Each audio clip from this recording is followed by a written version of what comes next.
ओसीकोवाला सोध्नु थाल्यो अरे तैँले ला लगाएनस् भने चाहिँ एन्सरमा ला छैन भने चाहिँ तँलाई जेल हाल्छु भनेर नि हो केटाले टाउको हल्लाएर यसो गरेछ अरे नि हो ल भन् तेरो नाम के हो भनेर हो अब तेरो जम्मै कुरामा ला लाउनु पऱ्यो मेरो नाम भाइ ला भनेछ अरे हो दार्जिलिङमा कहाँ बस्छस् भनेर जोरबङ्ला भनेछ अरे क्या टाउकोमा के अडेको भनेर त्यो प्लास्टिक देखाएर नि हो यो मेरो अम्ब्रेला भनेछ अरे हो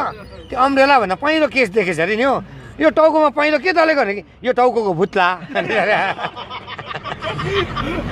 यो त के साह्रो बाट्यो भने एक थप्पड लगाइदिएछ अरे नि हो आचा भने के भने सर दुखे नि हौ गाला भनेर हो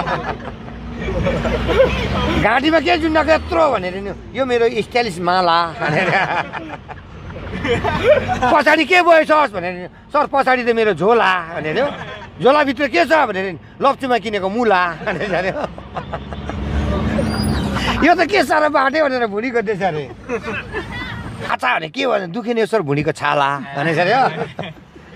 भुँडीको तल के हो भने सरले पनि के सोच्छ यो मेरो फिला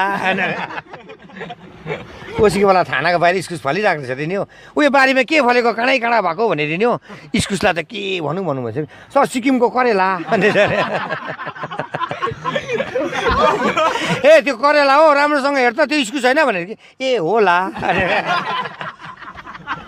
तँलाई यहाँबाट छोड्यो भने दार्जिलिङ कुन बाटो जान्छस् भनेर नि हो सर टिस्टा खोलै खोला